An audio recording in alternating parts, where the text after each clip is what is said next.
And we're back. Yeah. Now back to this thing. You've had about a day to think about this. Yeah. I guess it would be for them. Alright, you're thinking taste? Yeah, I thought taste. No, it's smell. Well, Because you need the odor to come through.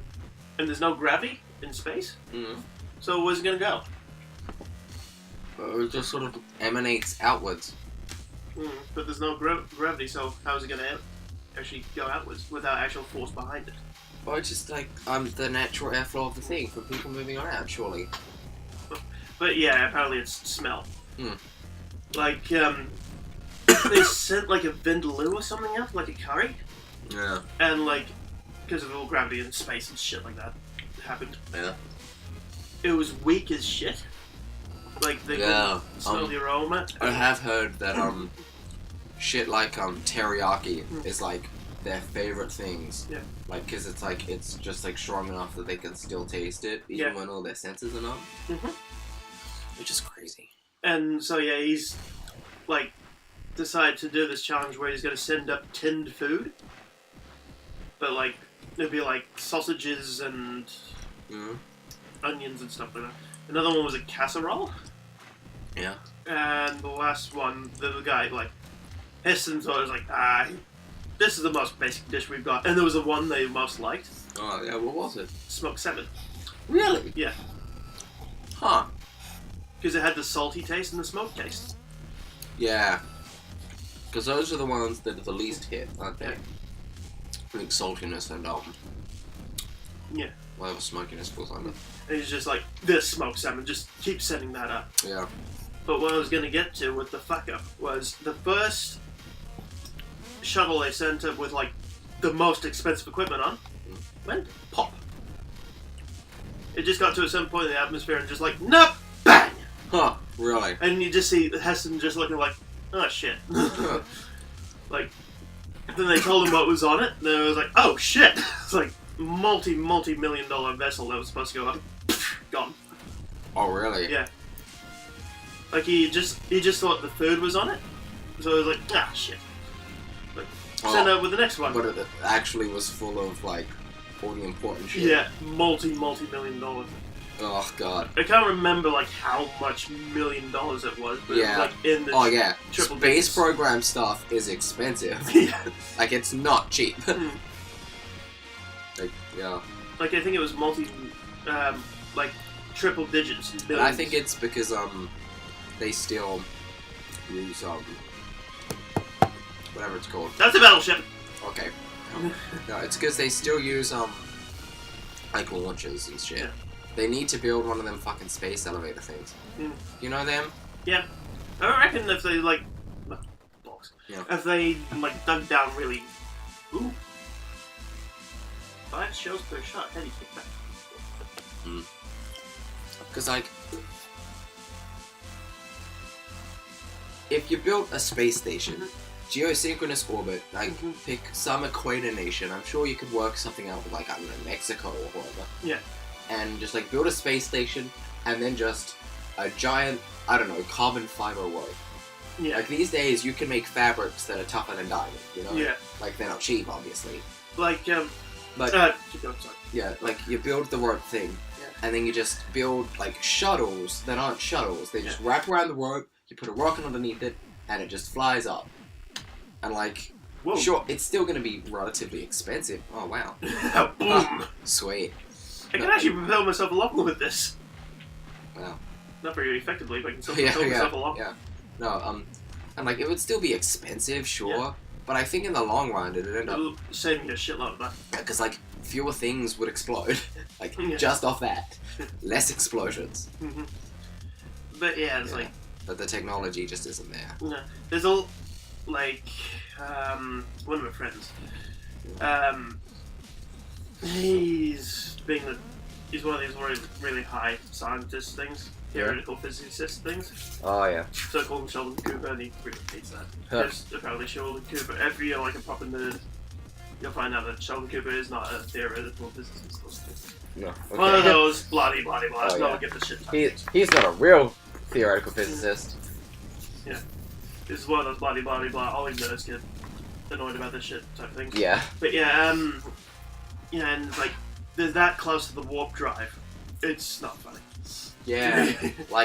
I read shit about that sometimes where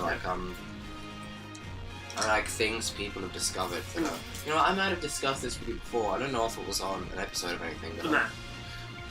We hardly discussed. There was a guy in the States who invented a product he called Starlight, and it was just it was like a gel coating you could put on shit. Okay. And it just made things indestructible.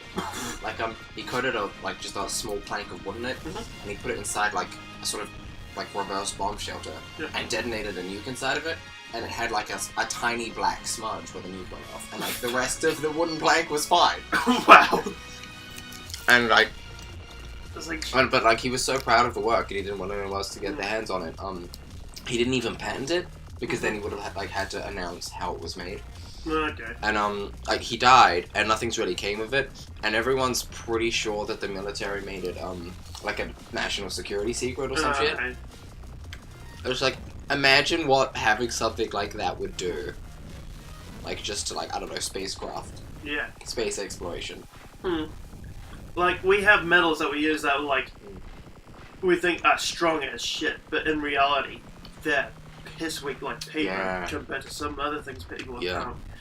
Like, this was what I was going to tell you about, but I thought not to interrupt. No. But, I think it was in Japan, they found a way to take a piece of wood and drain this thing that gives it the color and like the rigidity out of it. Yeah.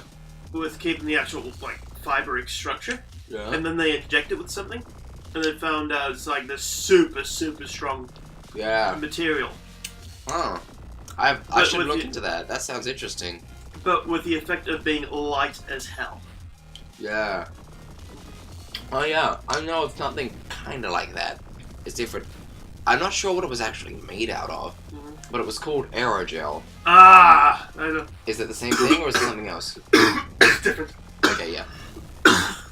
Don't die. Sorry. It's like solidified smoke or something. Well, I'm not even sure what the fuck it's meant to be. Like, the thing I read said like the block of it was like 99 point something % air, and it, like you could just like put things on it and it would just hold them up. Yeah. Like even though it like basically didn't exist. Like if you didn't have anything to contrast on it, you would have no idea it was there. Like we could have like a small block of it on this desk sitting here right now. We wouldn't be able to see. We'd be able to see a faint. Oh no! The thing I saw, like you could see a shape of it. Maybe it was like highlighted something. Yeah, it was highlighted. It was like bluish. Yeah. Yeah. From being a graphic designer, the ones that bring out most things are navy blue, perfect grey, which is like 50% white, 50% black, or just jet black. But for some reason, unbeknownst to everybody, navy blue was the one that highlights it the most. Yeah. It's like, here's a tip for you. If you ever want to put writing on a picture or something, the best colour to use on that picture is yellow. I guess that depends on if it clashes. No, it's the best one to use. Why? Because it, like, hardly anything uses perfect yellow. I guess that makes sense from a graphic design point of view. Yeah. But from my interior design point of view, yellow is a revolting colour. In too many, and that if it's too present in a room, it tends to make people very uncomfortable and agitated. Yeah, it's like different colours like help with things like. Which, interestingly, like just sorry to step on you, but the people. Like, that's something I learned in a classroom with a really vibrant yellow carpeting in my interior design courses. It's like, yeah, this is what you don't do. Yeah. Yeah. Because the building was designed by an architect. And all the interior designers, like that I take lessons from and, like, my wing of it are just, like, some fucking retard. Yeah. It's like the same thing with my graphic designers, of course. The first thing we did was, like, what is art? The mind of an artist. And the second lecture was why they're all fucking nuts. Yeah. But yeah. Yeah. Like, design and art are completely different things. If you can mix the two, you've got something brilliant. Yeah. Right. And apparently I was one of the ones that could actually mix the two.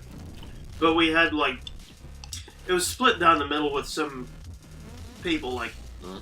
I ended up teaching the teachers a few things or two about Photoshop, so Yeah. I won't highlight names, but yeah. That's the thing about Photoshop, though. There have been like 17,000 versions. Like I'm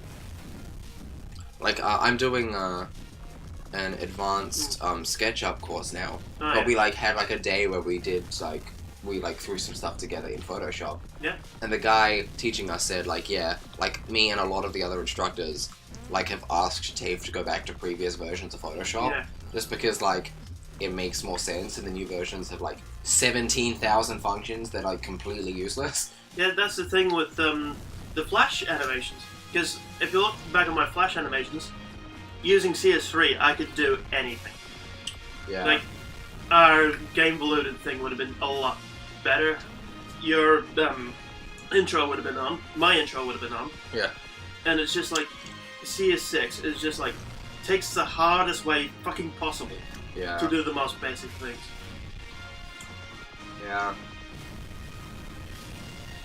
Whereas you could, like, give me, like, half an hour and a nice coffee, and I'll be able to, like, animate the whole thing with it. Like, on CS3. Yeah. Because it was just so more intuitive. Yeah. That's the thing. Intuitivity. That's probably not a word. But you know what I'm trying to say. Yeah, we know what you mean. Yeah.